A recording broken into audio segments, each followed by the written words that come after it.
Driverly.com, unlimited drama series. How does a man stay calm when his own family laughs as he's told he isn't welcome anymore? Why did Christmas still happen after that, but without the money everyone depended on? This is how I stopped paying quietly and let the consequences speak instead. The dining room felt warm that December evening, filled with the scent of Alara's roast chicken and the sound of my 7-year-old granddaughter Mara chattering about her latest baking project. I'd driven over for what had become our monthly family dinner, though family felt like an increasingly loose term these days. Grandpa Damon, Mara bounced toward me with a plate of misshapen fortune cookies. I made these myself. Mom helped with the oven part, but I wrote all the fortunes. I smiled and ruffled her dark hair. At least someone in this house still seemed genuinely happy to see me. Alara, my 32-year-old daughter, offered a distracted wave from the kitchen, while her husband Rowan remained glued to his phone at the head of the table. "Pick one, Grandpa. Pick the best one." The cookies were charmingly imperfect, some burnt at the edges, others barely holding their folded shape. I selected one from the middle of the plate and cracked it open carefully, not wanting to hurt Mara's feelings if the cookie crumbled. The slip of paper inside was written in purple crayon. "You're not welcome at Christmas." The room went silent. I read it again, certain I'd misunderstood. But no, the words were clear, written in Mara's careful 7-year-old handwriting. "What does it say, Dad?" Alara called from the kitchen, her voice carrying that edge it always had when she was trying to sound casual about something that wasn't. I held up the slip. "It says I'm not welcome at Christmas." The silence stretched for another heartbeat. Then Rowan burst into laughter, loud, sharp, and entirely too pleased with himself. "Oh man, that's perfect.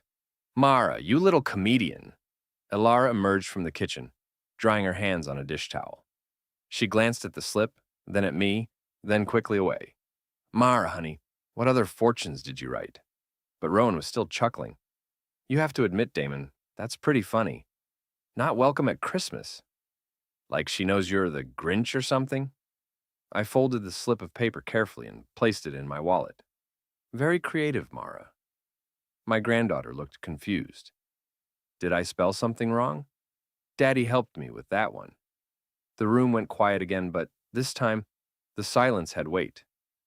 Rowan's laughter died abruptly. Alara suddenly became very interested in adjusting the silverware. "No, sweetheart," I said gently. "Your spelling is perfect." I stayed for dinner. We talked about Mara's school play and Rowan's business and the weather. Normal things, safe things. No one mentioned the fortune cookie again, and no one apologized for it either. When I left that night, I carried the folded slip in my wallet like evidence of something I was only beginning to understand. Driving home, I found myself thinking about how we'd gotten here. When had I become the family joke? When had my presence become something to laugh about rather than welcome? The pattern had been building for years, so gradually I'd barely noticed. It started after my divorce from Iris 5 years ago. Alara had been sympathetic then, inviting me for dinners, asking how I was doing. But somewhere along the way, those invitations had become expectations. Not of my company, but of my wallet. The restaurant bills I quietly picked up. The emergency car repairs that somehow always happened when Rowan was short on cash. The down payment on their house that I'd provided without being asked to co-sign the mortgage. The monthly transfers to Rowan's struggling consulting business that kept his doors open. I'd told myself it was helping family, being a good father and grandfather. But when was the last time anyone had asked how I was doing? When had they last invited me somewhere that didn't involve me paying for it?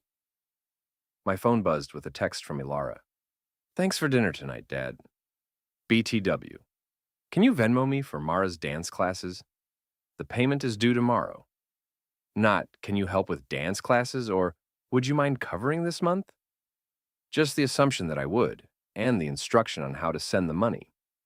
I opened our family group chat and scrolled back through months of messages. The pattern was stark once I saw it clearly. "Dad, can you transfer $800 for the car insurance?" "Damon, Rowan's biggest client is late on payment again. Can you cover payroll this week? Emergency dentist visit for Mara." Sending you the bill. Christmas planning meeting, Sunday at 2. We'll send you the invoice after we figure out the menu. Invoice, not invitation. I wasn't expected to attend the planning meeting, just to pay for whatever they decided. I scrolled further back, looking for the last time anyone had simply asked if I wanted to join them for something. A movie, coffee, a walk in the park. Something that cost nothing but time and genuine interest in my company. I couldn't find one. The realization hit me like cold water. I had become a utility, a financial resource to be managed, not a person to be valued. And the worst part? I had trained them to see me this way by never setting boundaries, never saying no, never requiring that respect accompany their requests. The fortune cookie wasn't a child's random cruelty, it was the truth, spoken by the only family member still innocent enough to say it out loud. I wasn't welcome at Christmas, not as a person anyway. My money was welcome.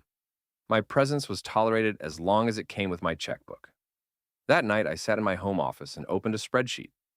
I listed every recurring payment, every emergency transfer, every bill I'd covered in the past year. The numbers were staggering. I was essentially supporting 2 households and keeping Rowan's business afloat, all while being treated like an inconvenience. I created a folder on my desktop and labeled it December. Inside, I scanned the fortune cookie slip and saved it as the first document. Then, I began to plan. The next morning, I called my accountant, Caleb North. We'd worked together for over a decade, and he knew my finances better than anyone.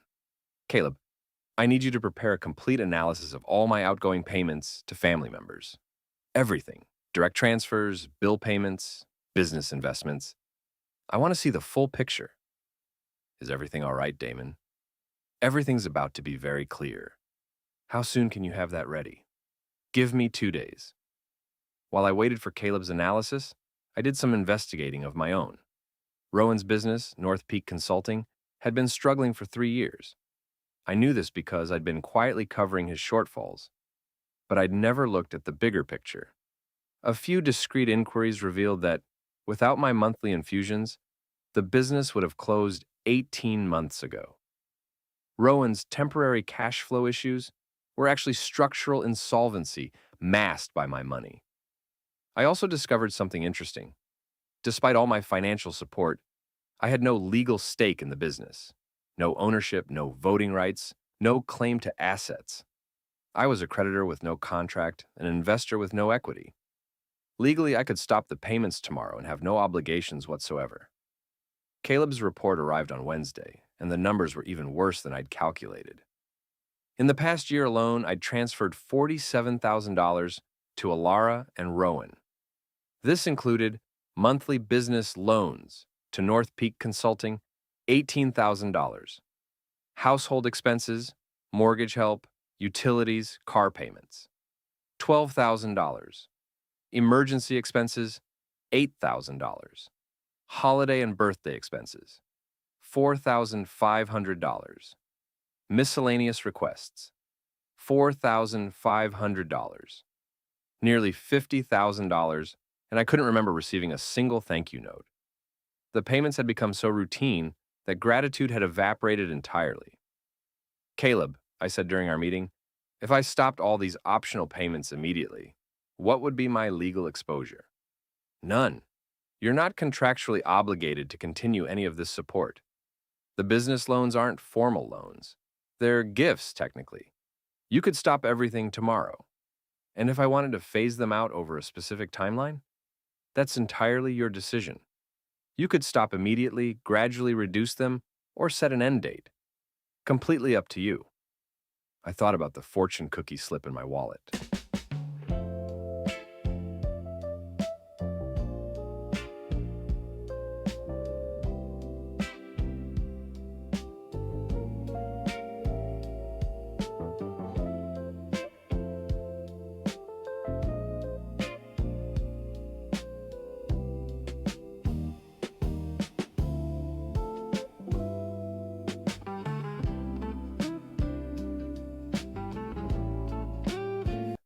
About Christmas planning meetings I wasn't invited to but was expected to fund, about laughter at my expense and the assumption that I'd keep paying regardless of how I was treated.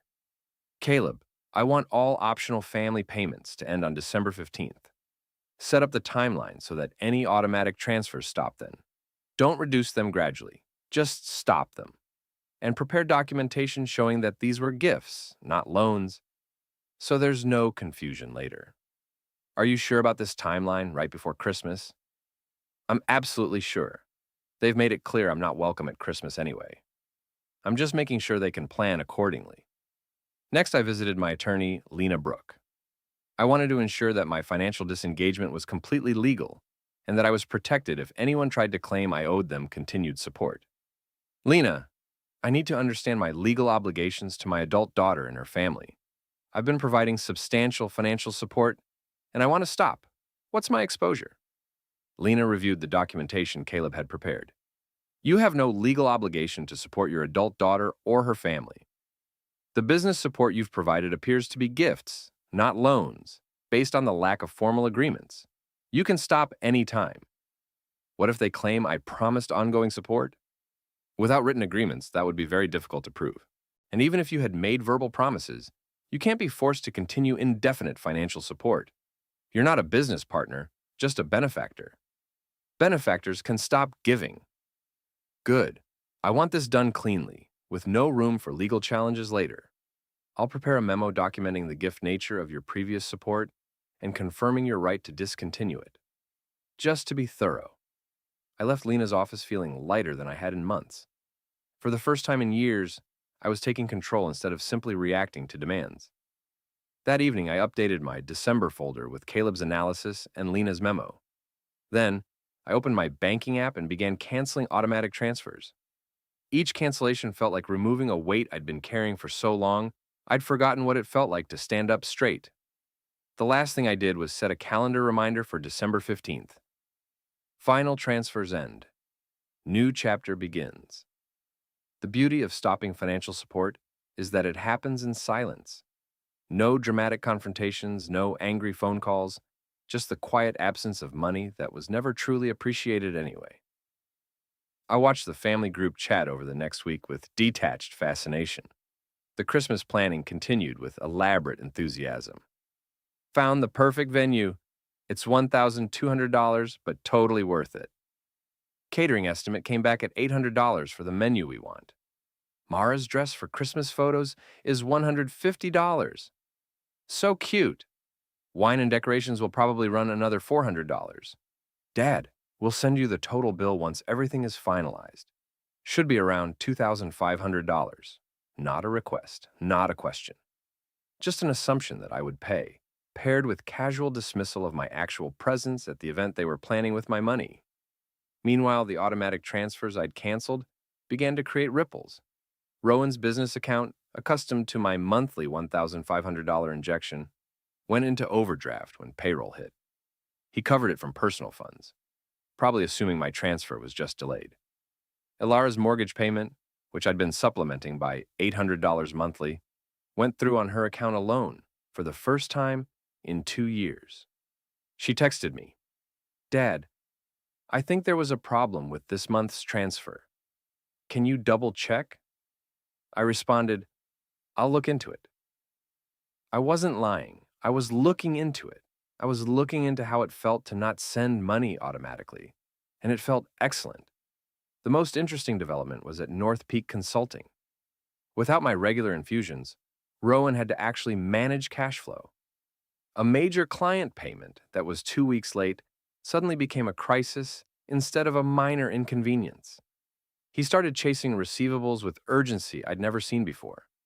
He also made a mistake that revealed how precarious things really were.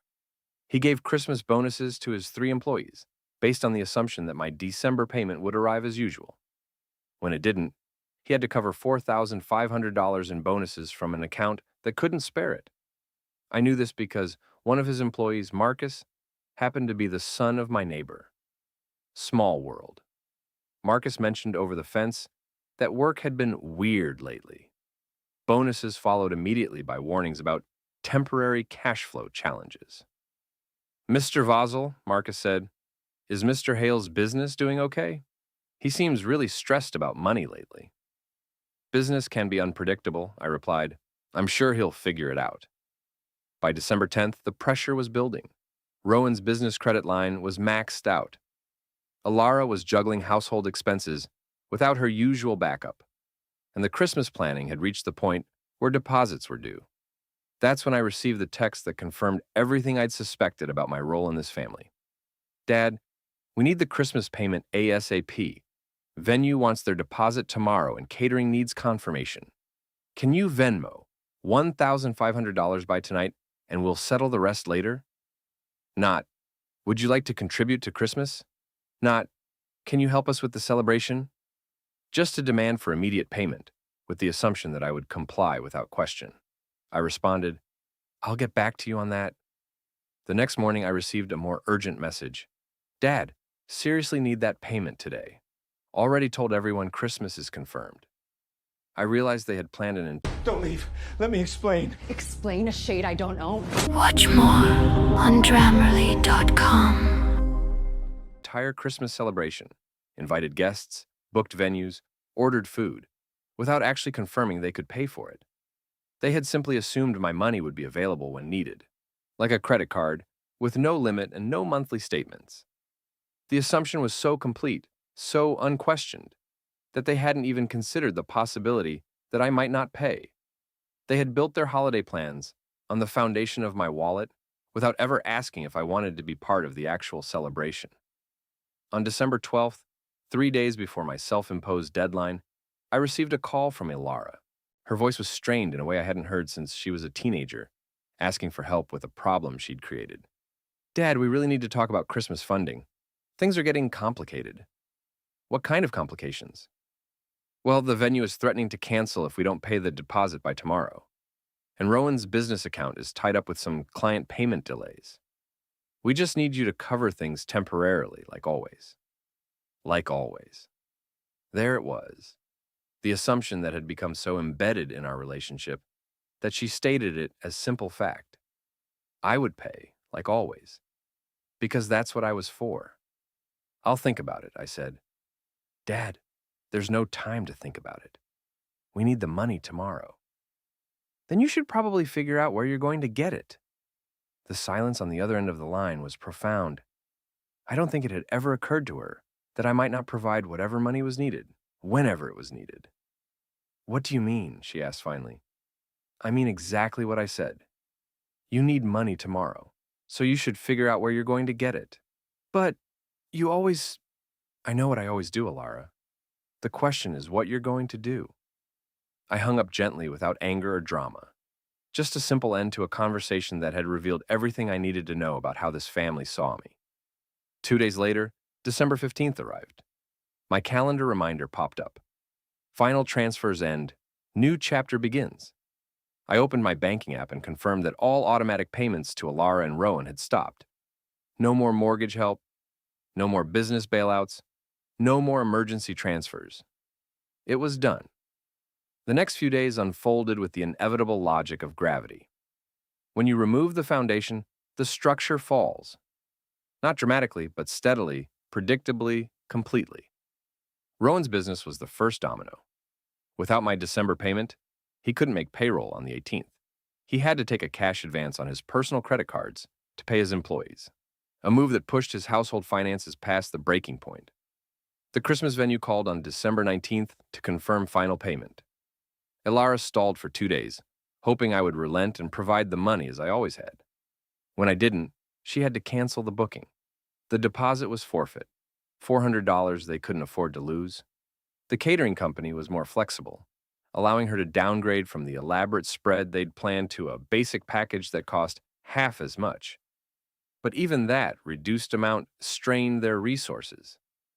I learned these details, not from family communications, those had stopped entirely after my conversation with Alara, but from the peripheral evidence that accumulates when people's financial lives implode. Marcus mentioned that his boss seemed really stressed and had started talking about restructuring the business after the holidays. Translation: Rowan was preparing to lay people off. My neighbor mentioned seeing Alara at the grocery store, using coupons and buying generic brands. She seemed embarrassed when she saw me, he said, like She was doing something wrong by trying to save money. The family group chat, which I was still part of despite being excluded from actual planning, became a fascinating study in crisis management. Change of plans for Christmas venue. We're doing it at home instead, more intimate. New catering plan, potluck style, everyone brings something. Simplified gift exchange this year, $20 limit per person. Each message was a small admission of financial reality, dressed up as a positive choice. They were learning to live within their actual means for the first time in years, and they were discovering that their actual means were much smaller than they'd thought. The most telling message came on December 22nd. Christmas celebration moved to December 26th due to scheduling conflicts. There were no scheduling conflicts. There was simply no money to pay for Christmas on Christmas. So they were hoping for a post-holiday miracle. Perhaps they thought I would relent after seeing them struggle. Perhaps they believed that family loyalty would eventually overcome my apparent stubbornness. They didn't understand that this wasn't about punishment or leverage. It was about clarity. I was finally allowing our relationship to be based on what it actually was, rather than what I had been pretending it could be. On December 23rd, Rowan's business officially closed for the holidays, permanently, though he hadn't announced that yet. Marcus got a text saying the company was taking an extended break to reassess market conditions. Everyone understood this meant they should look for new jobs. That same day, I received my first communication from the family in over a week. It was a text from Alara. "Dad, we need to talk." "This has gone far enough," I responded. "I'm available to talk anytime. Can you come over tonight?" "Of course." I drove to their house that evening, passing the Christmas decorations that looked somehow desperate now, too bright, too elaborate for a family that had just lost its financial foundation. The lights seemed to be trying to maintain an illusion that was no longer sustainable. Ilara answered the door with the expression of someone who had been forced to confront reality for the first time in years. Rowan sat at the kitchen table, surrounded by bills and bank statements, looking like a man trying to solve a puzzle with half the pieces missing. "Dad," Ilara began, "I don't understand what's happening. Why did you stop helping us?" "I didn't stop helping you," I said calmly. "I stopped paying for things you never asked me to pay for. But you always... I know what I always did. The question is, did you ever want me to do it, or did you just want me to pay for it?" Rowan looked up from his papers. "What's that supposed to mean?"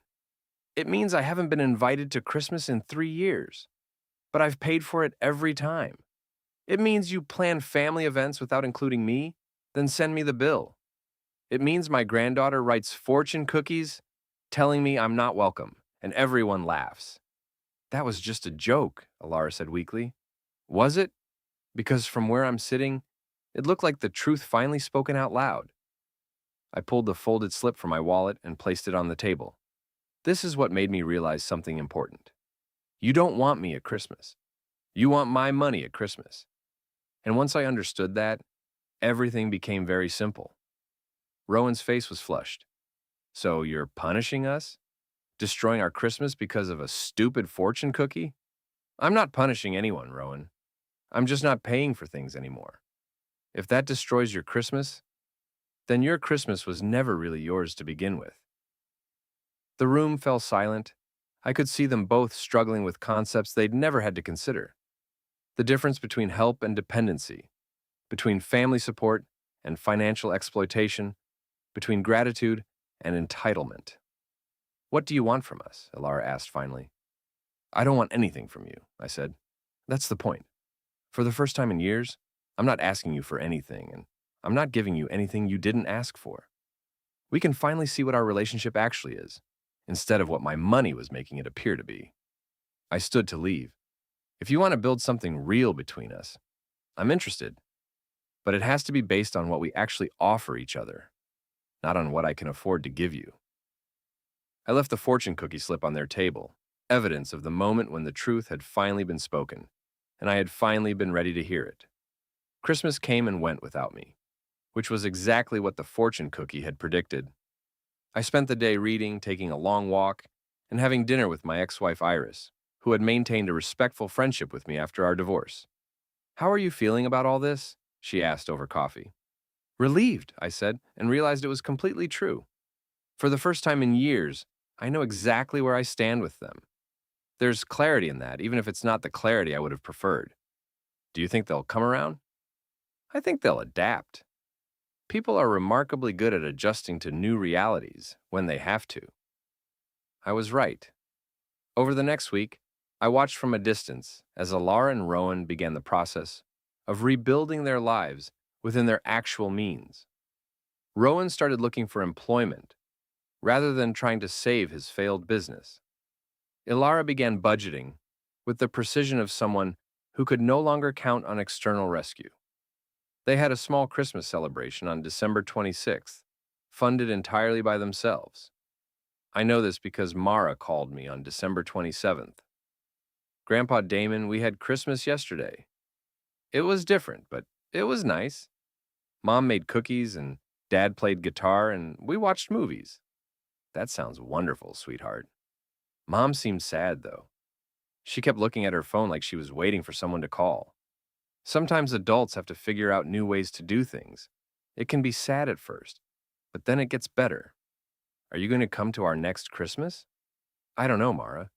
Do you want me to come? Yes, but not just to pay for stuff. I want you to come because you're my grandpa. Out of the mouths of babes. My 7-year-old granddaughter understood the distinction that had taken me years to recognize. On January 3rd, I received a call from Alara. Her voice was different, quieter, more thoughtful, less demanding. Dad, I've been thinking about what you said, about the difference between wanting you there and wanting your money there. And? I think I understand now.